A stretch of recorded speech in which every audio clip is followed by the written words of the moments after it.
it'll send it using SCP, and then it will say, okay, send the same command, but obviously with different parameters. Instead of A, it'll say it'll be an SSH call. It'll say execute B, and everything else. And the reason why we send schedule here is because when this guy needs to think, okay, where do I send my output data?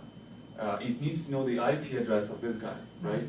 So it needs to track, okay, this guy is mapped to, let's say, 159.31.49 something IP address. So that's why this guy has to have a schedule, right? And so in order to know where the next component should be executed. And that schedule is obviously determined by the master node, which orchestrates everything. So this is how the execution goes. And once everything finishes, then the master node, it finishes on the master node when the thing running. So the whole workflow, the composite workflow, right? Does the master node have the specification for the composite workflow? Yes. Okay.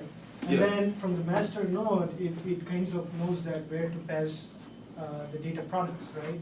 Yes. And these guys also have this will. They all have the specification, this will. Does it have only the specification of the primitive workflow or for the whole workflow? Everything. Oh, yeah. okay. Primitive and composite and all the sub-workflows and all the sub-workflows. So when I say disseminates will, I mean recursively disseminate. Okay. Not just the overall, but also all the sub-workflows. Sure. And I think, I don't know if you were here when I said, but this one, before running everything, it synchronizes the most recent version of the specification of SWIL over all the nodes, and including all the sub-workflows. With the web page. What's that? With the web page, right? Yeah, from the web bench. Yeah, the one that were made, the ones that were made through the web bench. Yeah, it synchronizes because that's the key. That SWIL is the key to scheduling. It's and to running like that. So is it done like a one-time thing, or like every time a SWIL is created or workflow is created, it's generated like on those nodes? Every time the user presses run button on the cloud, then it synchronizes. Okay. Yeah. So I'm sure there's ways to optimize it, maybe Sure. check if it was changed or something. But right now it's just. I think like even when you save the workflow, right? Does all the slave node get the copy of the SWIL, or is it When you only save, no, because generally these slave nodes may not exist when you are working on your workflow. It's when you schedule them, then this guy creates the right number of nodes.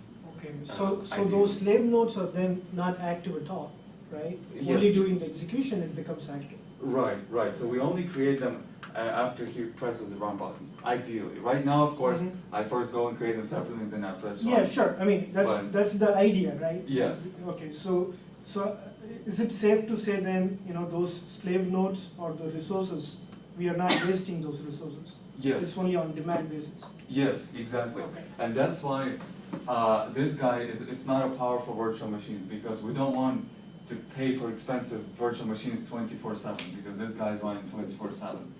But these guys, if we need to process large, really heavy tasks, we need more expensive virtual machine for that.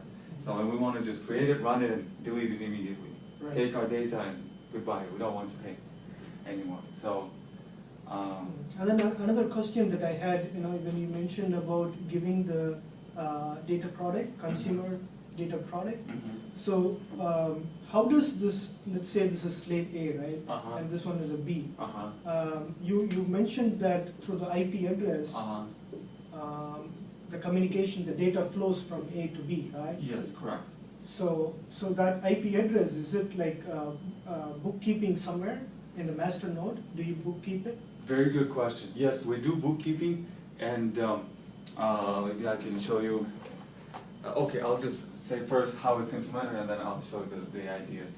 So yes, everything is, all the bookkeeping is here. So this is the bookkeeping master node. It has the IP addresses and the image IDs and passwords and usernames and database names. Everything, all the metadata about every single thing is kept here. Yeah. Okay. Again, another question that I have is this going to be a one-time bookkeeping, or is it going to be like a log file where you append these information, the bookkeeping, as you add resources? Okay, so the idea is that yes, we have a list that we keep somewhere securely of all the resources that we have in the cloud. And the nature of these nodes obviously is very dynamic. We create them, delete them all the time. And we can also shut them down, as opposed to terminate. When you shut it down, you can put it back on again, and with the same IP address. So there is a need to keep track of all that, of all those IP addresses and usernames and passwords. So the way it's done right now is I just created a static variables in a class called CRM, Cloud Resource Manager. Sure. And let me see.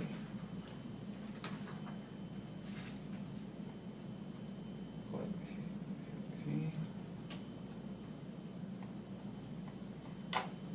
Here.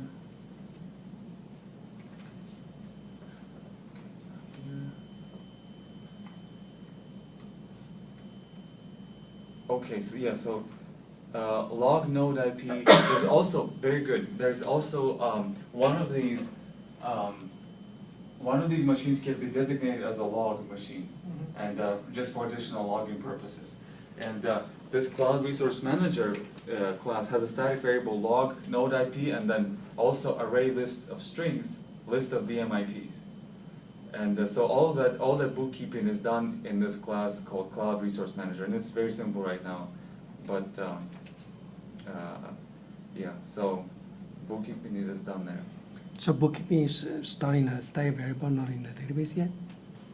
Yeah, right now they're not in the database yet. Okay. And if you decide to store them in the database, yeah, there needs to be all the infrastructure, because you need to delete them also when you delete the nodes. And if the node fails, you also need to detect that and delete it from the database. Otherwise, if you don't, then your system will try to use that node and it'll fail, and you will not know what happened to your workflow, why it's not running.